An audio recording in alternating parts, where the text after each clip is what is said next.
Assalamualaikum warahmatullahi wabarakatuh. Waalaikumsalam warahmatullahi wabarakatuh. Oke, berdoa dulu ya. Mas Zia, pimpin doa Mas. Siap bro. Doa mulai. A'udzubillahi minasyaitonir rajim. Bismillahirrahmanirrahim. Raditu billahi rabba wa bil islami dina wa bi Muhammadin nabiyya wa rasulah. Rabbi zidni ilma warzuqni fahma. Rabbi shrahli sadri wa yassirli amri wahlul 'uqdatam min lisani yafqahu qawli. Amin. Alhamdulillah. Sebelum kita mulai pembelajaran, saya absen dulu ya. Saya ingin tahu apakah anak-anak hari ini semangat untuk belajar atau ada beberapa anak yang tidak berkesempatan untuk mengikuti kegiatan KBM pada kesempatan kali ini. Yang pertama, biasa ya, nanti yang cewek bilang hadiroh, yang cowok bilang hadir dengan suara yang keras ya, karena suara yang keras itu juga mempengaruhi psikis kita ya. Nggak boleh dengan suara yang pelan. Kalau pelan, kecuali koir ya, kalau pelan nanti kan saya hukum harus keras kok ya. PD, percaya diri. Yang pertama, Damia Saukani, Zakirah Khairunisa, Hafiz Chandra Pamungkas. Ada yang tahu kemana? Oke, siap. Kita doakan ya, mudah-mudahan Mas Davis cepat sembuh sehingga bisa berinteraksi lagi dengan teman-teman semua. Absen 4, Elvin Famil Dan Hadir. Firan Hadir. Juleta Fanin Kaila Kansa Aisyah Alfa Umami. Kansanya ada 2 ini harus komplit saya. Absen 11 Kansa Au Rora, 12 Mutiara Najina Azarul, Nazam Hadir. Nasida, bukan saya. Nibras Hadir. Azizah Raihan, alhamdulillah. Rauf Hamzah Burhanuddin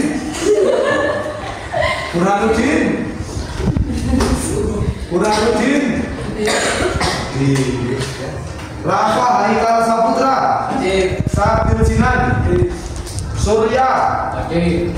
Syahla, Zayafiz, Hadir. Zidna, Hadir. Iqbal. Mungkin itu ya, sekarang musim hujan jadi kita harus bisa menjaga ya, karena memang gampang sekali sakit kalau musim hujan, tidak bisa mengaplikasikan bagaimana ketika musim dingin. Nggak pakai jaket, hujan-hujan. Yang terakhir, siapa ini? Cesilda. Oh, Cesilda. Oke, alhamdulillah. Berarti dari 26 anak pada hari ini, 2 anak yang tidak diberikan kesempatan oleh Allah Subhanahu wa Ta'ala untuk melakukan kegiatan rutinitas kalian sebagai pelajar, yaitu belajar, menuntut ilmu ya. Kita doakan teman-teman semuanya biar kedua anak yang tidak berangkat pada kesempatan kali ini segera diberikan kesehatan, kemudian nanti bisa langsung mengikuti kegiatan KBM seperti biasa tanpa ada halangan suatu apapun ya. Oke, hari ini pelajaran IPS ya. Jangan lupa. IPS itu kepanjangannya apa Mas Rafa? Kepanjangan IPS apa? Ilmu pengetahuan bahasa. ilmu pengetahuan sosial. Oke, bagus. Hari ini nanti kita akan masuk ke bab yang selanjutnya, yaitu bab keempat tentang kearifan lokal. Arif itu bukan, ada yang punya sahabat arif, punya tetangga arif? Ada? Angkat tangan. Yang tidak angkat tangan, saya hukum nyanyi di depan kelas sambil joget-joget. Yang punya kenalan arif siapa? Arif? Arif, oke, satu dulu. Saya tanya Mas Zia. Mas Zia bisa berdiri. Ini juga nanti akan masuk ke materi juga. Kearifan lokal itu ada kata arifnya. Mas Zia, kamu punya bestie, sahabat, tetangga namanya Arif. Kira-kira Pak Arif atau Mas Arif itu wataknya gimana, Mas? Baik. Apalagi selain baik? Selain baik apa? Bingung? Pekerja keras tidak? Disiplin tidak? Jujur tidak? Pekerja keras apa tidak? Nah, nanti kita akan mengetahui lebih total lagi di pelajaran yang hari ini. Oke, terima kasih. Bisa duduk. Semangat ya hari ini ya. Semangat. Oke, kalau saya bilang semangat hari ini, pasti selalu semangat. Ya, pastinya berapa kali? 2 atau 3? 3. Kalau saya tanya semangat hari ini, pasti selalu semangat. Ya. Oke, karena sesuatu hal itu kalau tidak didasari dengan satu kata yaitu semangat, itu hasilnya tidak akan maksimal. Apapun itu, kayak kalian belajar ngaji, Mas Iblas belajar sepak takraw, Mbak Zia belajar apa? Mbak Zahra belajar badminton, Mbak Jamia yang tingginya nggak karuan belajar loncat tinggi. Itu kalau tidak semangat kalian belajar agama, belajar ilmu, kalau tidak semangat hasilnya tidak akan maksimal, ya. Jadi harus semangat. Makanya hari ini sebelum masuk pembelajaran saya tes dulu kalian semangat apa tidak? Semangat hari ini? Pasti. Selalu semangat. Oke, belum. Ini dulu ketika para sahabat perang Uhud ya. Itu ketika panglimanya udah bilang Allahu Akbar, langsung semangatnya itu mendarah, langsung naik sampai atas ya. Sekali lagi jangan lupa ya, Mas Firdan gimana kata-katanya? Pasti jangan senyum Mas. Pasti selalu semangat ya. Semangat hari ini. Pasti selalu semangat. Oke, satu kali tepuk tangan. Kasih senyum untuk saya. Yang manis dong, please. Kalian bagaimana mau mendapatkan ilmu dari Bapak Ibu guru kalau kalian disuruh senyum sama Bapak guru yang ganteng ini, kalian tidak mau, ya? Karena apa? Seorang murid atau seorang santri itu harus bisa mencintai gurunya, ya, dengan caranya kalian, ya. Yang jelas beda cintanya. Kalian cinta sama orang tua kalau di rumah, kalau sama kalian cinta sama saya itu beda, ya. Cintanya kalian itu harus ada, ya. Karena kalau kalian tidak cinta, kalian tidak senang, nanti materinya akan sulit untuk kalian pahami. Oke ya, langsung saja seperti biasa saya akan menulis beberapa kata. Saya nggak banyak-banyak di pelajaran ini. Saya mau nulis paling nggak sampai 1 halaman, ya. Silakan nanti saya akan menulis dulu di papan tulis. Kalian juga nanti menulis. Setelah itu nanti akan saya terangkan, ya. Siap untuk menulis? Siap. 1 kali tepuk meja, 2 kali tepuk meja, 3 kali tepuk meja, 1 juta kali tepuk meja. Oh, kurang. Caranya gini. 1 juta ini langsung tadi nggak jelas. Oke ya, semangat. Saya akan menerangkan. Silakan langsung ditulis. Nanti setelah saya selesai menulis 1 menit, kata yang saya tulis atau huruf yang saya tulis kalian juga harus sudah selesai ya. Misal nanti kata terakhirnya sayang. Nah, ketika saya selesai menulis sayang, 1 menit ke depan kalian juga harus sudah selesai menulis ya. Silakan ditulis di buku IPS yang jelas ya. Judulnya dibuat yang indah, yang bagus, yang gede, pakai 2 dimensi ya. 2 dimensi.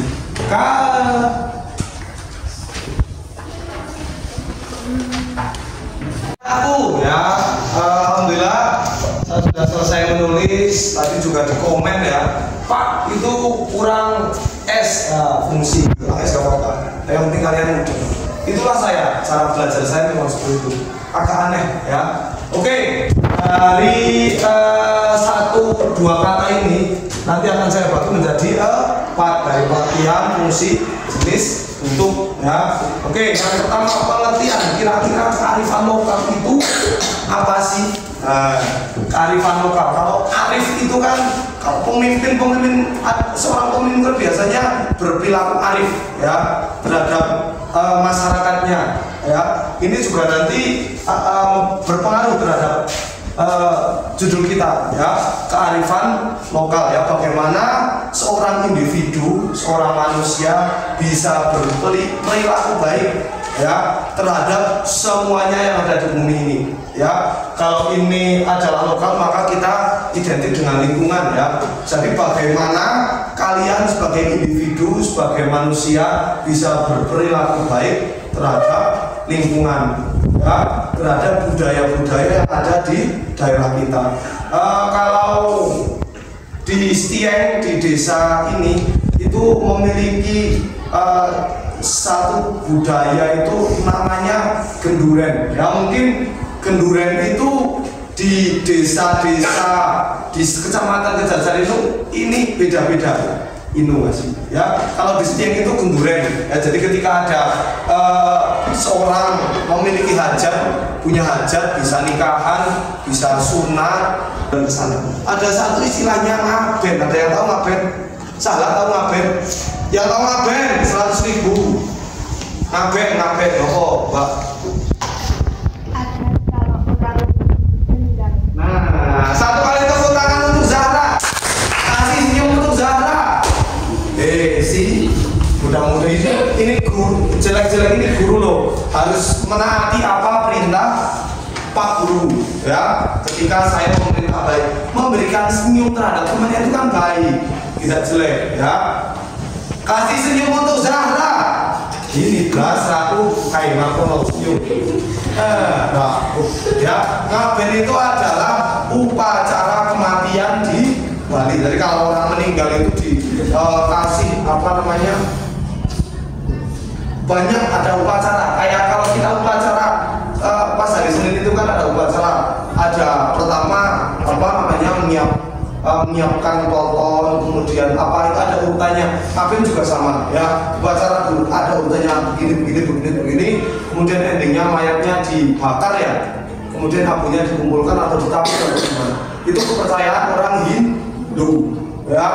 Itu contohnya di ngapain. Jadi 2 contoh itu tentang kearifan lokal. Kita juga nggak boleh mencela, kita nggak boleh menyalahkan ya.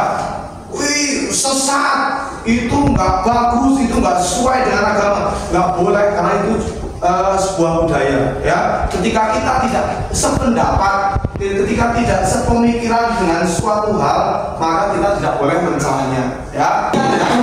Nanti setelah pembelajaran ini selesai, saya tidak ingin ya kalian mencela lagi budaya kalian, mengolok budaya yang ada di daerah tempat tinggal kita ya, entah yang Stieng, Kejajar, Bentuk dan lain-lain. Kemudian yang kedua, kearifan lokal juga memiliki fungsi ya, dari berbagai banyak sekali fungsinya. Saya akan menulis cuma 3 saja ya. Yang pertama ketua, yang kedua apa ini, tulisan apa ini Mbak? Sosial. Yang ketiga etika atau moral. Nah, yang pertama nafsan cinta aja udah sebelumnya. Petua ya, petua ini itu petuah baik itu biasanya dikeluarkan oleh ustadz, kiai atau pegawai apa namanya pemerintahan desa, jenis istilahnya. Saya lupa istilahnya. Itu petuah baik, ya. Misal dari dulu, dari saya kecil itu ada satu petuah, ya. Nek wis maghrib, ojo metu rumah, jendelane ditutup, diam di dalam rumah. Itu sebuah petuah. Itu petuah baik. Ternyata petuah tadi yang saya sampaikan ini mengandung arti. Ternyata kita sebagai umat muslim juga diwajibkan seperti itu, ya, menutup jendela, pintu, semuanya, diam di rumah karena setan katanya keliaran kalau habis maghrib. Itu juga sebuah petuah.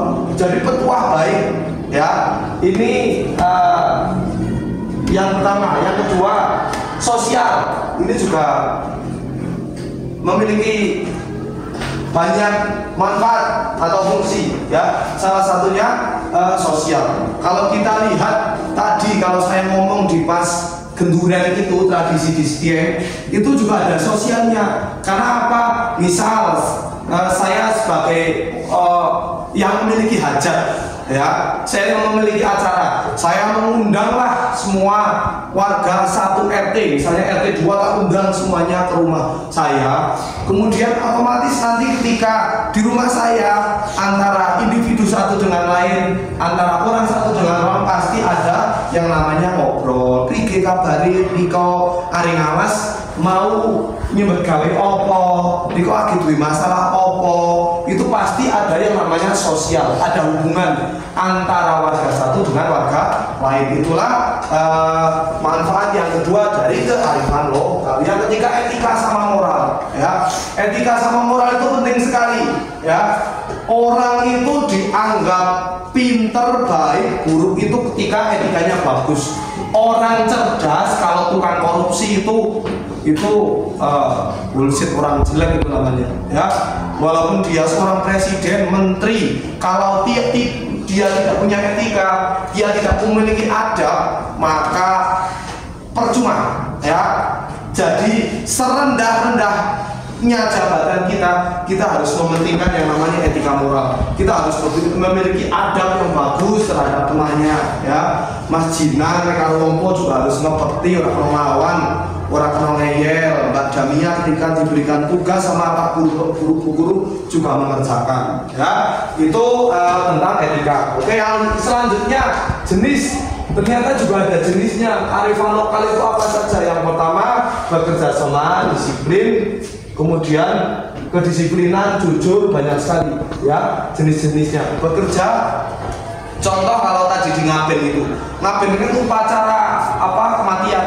Itu kan mereka bergotong royong, tidak bisa misalnya saya manusia, kemudian apa namanya, ini cuma di bojone mungkin cinta banget. Orang pokok contoh, ya, misalnya bojone saya meninggal, gak mungkin lah saya sendiri. Kalau di umat muslim, ya, itu kan ada pertama apa dulu kalau ada orang meninggal diapain dulu? Pertama dimandikan, setelah dimandikan apa? Disolati, setelah disolati apa?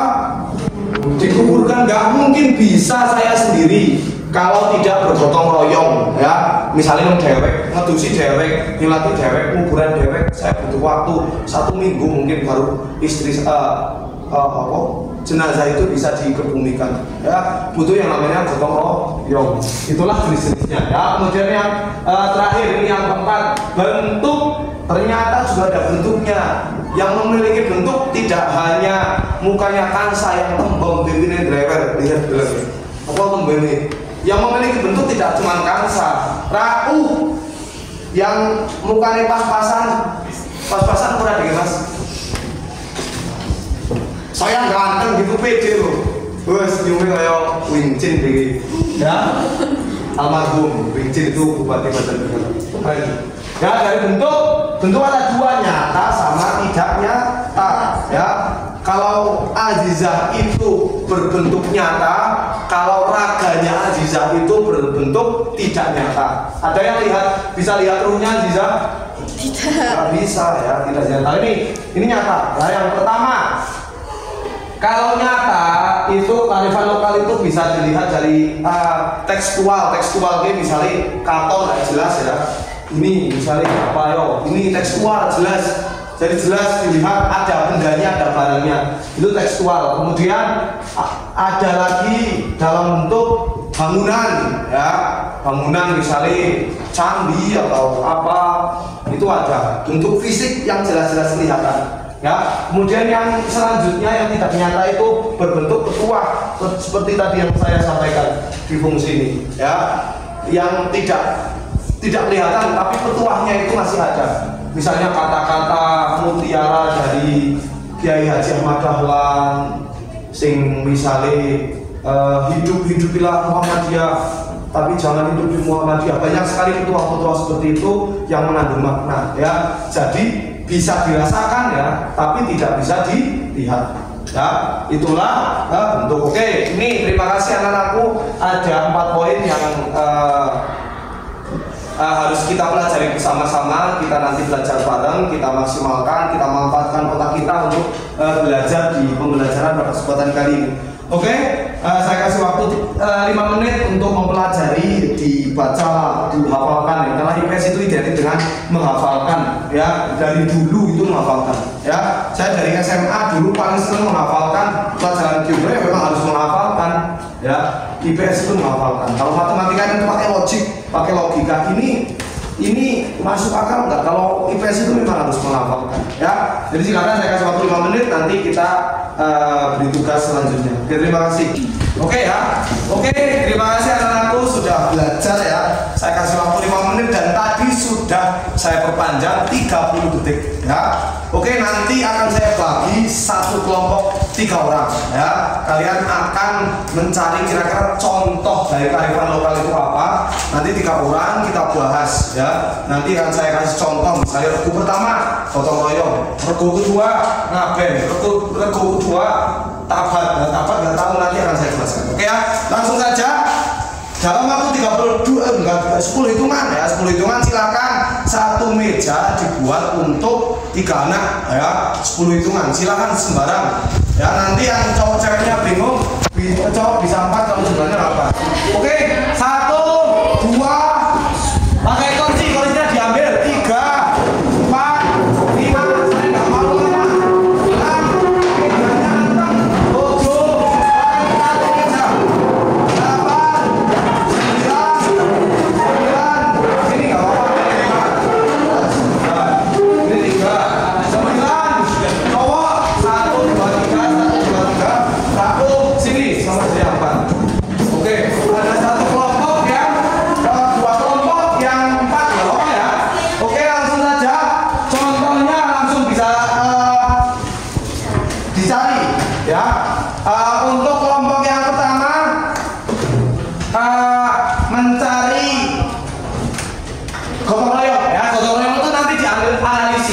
ya, misalnya nanti kelompok 1 kan saya kasih tugas contohnya gotong royong, nanti dianalisis ya.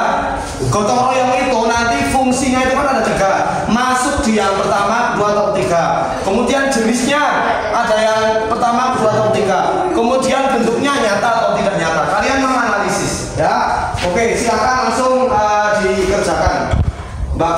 Oke. Kelompok pertama ya, kamu itu aja.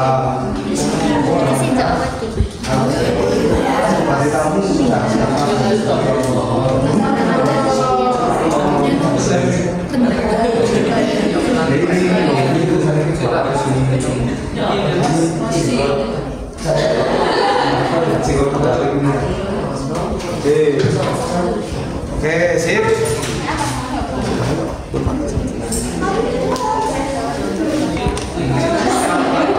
Aman ya? Kehilangan. Baik, silakan. Jika ada yang bingung silakan ditanyakan ya. Anak-anakku perhatikan, sudah ya, sudah selesai ya. Ada yang belum selesai? Sudah. Tapi hanya ada kendala dua kelompok ya. Tapi alhamdulillah sudah dapat solusi, sudah langsung mengerjakan. Oke, random ya, nanti akan saya pilih regunya, kira-kira kelompoknya presentasi ya. Nanti teman-teman semua, anak-anak semua kalau temennya lagi presentasi bisa memperhatikan. Oke, kelompok pertama silakan bisa bisa langsung maju ke depan, bukunya dibawa, dipresentasikan ke teman-teman. Oke ya, tugas kita sebagai audien, sebagai penonton, kita nanti bisa mengamati hasil kerja dari kelompok 1, kemudian nanti bisa bertanya kalau memang ada hal yang ingin ditanyakan. Oke, silakan diawali dengan salam ya. Kasih semangat dulu untuk kelompok 1. Kasih semangat. Semangat. Oke, silakan. Langsung akan saya nilai nanti ya. Bismillah, assalamualaikum warahmatullahi wabarakatuh. Waalaikumsalam. Jadi di sini kami akan mempresentasikan hasil dari diskusi kami mengenai contoh kearifan lokal. Yang kearifan lokal gotong royong. Yang pertama ada pengertian, ada fungsi, jenis, dan bentuk. Yang pertama pengertian gotong royong. Gotong royong adalah kegiatan yang dilakukan secara bersama-sama dengan tujuan yang sama. Fungsi gotong royong sosial, karena pada saat praktik gotong royong pasti ada interaksi antara warga dan dengan yang lainnya. Jenis gotong royong, disiplin. Kegiatan ini dilakukan memiliki maksud untuk membentuk pribadi yang disiplin. 4. Bentuk gotong royong nyata, karena jelas bisa dilihat dan dirasakan menggunakan semua indera manusia. Mungkin itu hasil dari presentasi dari diskusi kami. Apakah ada pertanyaan dari kelompok lain? Oke, silakan. Kelompok 3, 4, 5 atau 1 cowok cewek bisa bertanya. Nanti akan saya tambahin gitu. Oh, Mas Zia, silakan Mas Zia. Apa manfaat gotong royong? Jadi dari manfaat gotong royong adalah yang pertama untuk membuat pekerjaan lebih ringan, yang kedua membentuk jiwa sosial, dan yang terakhir adalah memperbaiki hubungan silaturahmi. Oke, gimana Mas ya? Paham? Paham. Oke, 3 ya, dengan luar biasa. Ada lagi? Cukup? Oke, kalau cukup nanti bisa kelompok selanjutnya yang presentase. Silakan ditutup dulu kelompok 1. Kasih tepuk tangan dulu. Kasih senyum yang manis. Oke, silakan ditutup dulu. Mungkin cukup sekian presentasi dari kami. Kurang lebihnya mohon maaf. Wassalamualaikum warahmatullahi wabarakatuh.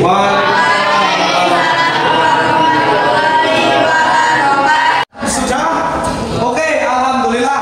Kita semua sudah menjadi orang yang berhasil. Kita semua sudah menjadi orang yang sukses untuk hari ini ya. Karena kalian bisa melakukan kegiatan belajar kita pada hari ini dengan maksimal dari pertama sampai terakhir.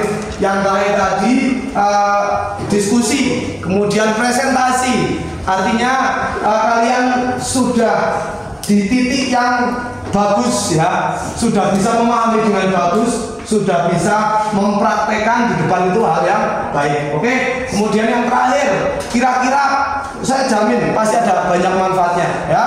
Saya mohon, saya meminta kepada kalian, kalian bisa mengambil, kalian bisa mempraktekkan, kalian bisa mengaplikasikan di rumah atau di sekolah atau dimanapun tentang kegiatan materi pada kesempatan kali ini, yaitu kearifan lokal ya, tentang bagaimana cara bergotong royong yang baik, manfaatnya apa, kemudian bagaimana bersosialisasi, bagaimana kalian memiliki adab yang bagus, moral yang bagus, kalian memiliki etika yang bagus ya.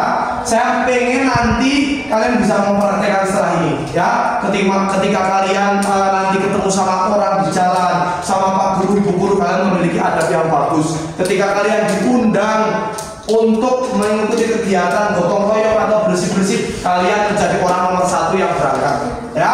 Oke, demikian pembelajaran pada kesempatan kali ini. Terima kasih. Saya manusia biasa, banyak sekali salah yang saya lakukan. Saya mohon maaf lahir batin. Saya mohon maaf secara langsung dan tidak langsung, dari dalam, dari perkataan atau dari tindakan saya ya. Mudah-mudahan kita semua selalu diberikan hal yang baik. Kita semua diberikan kesempatan oleh Allah untuk melakukan kegiatan yang sudah tadi kita pelajari bersama-sama. Oke, sampai jumpa lagi di pelajaran yang selanjutnya.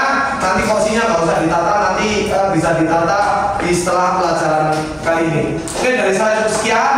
Tetap semangat, tirukan saya ya. Saya adalah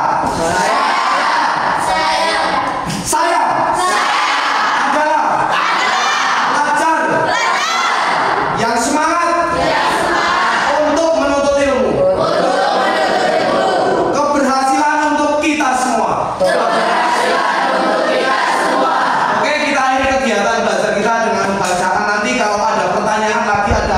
hal yang bingung lagi.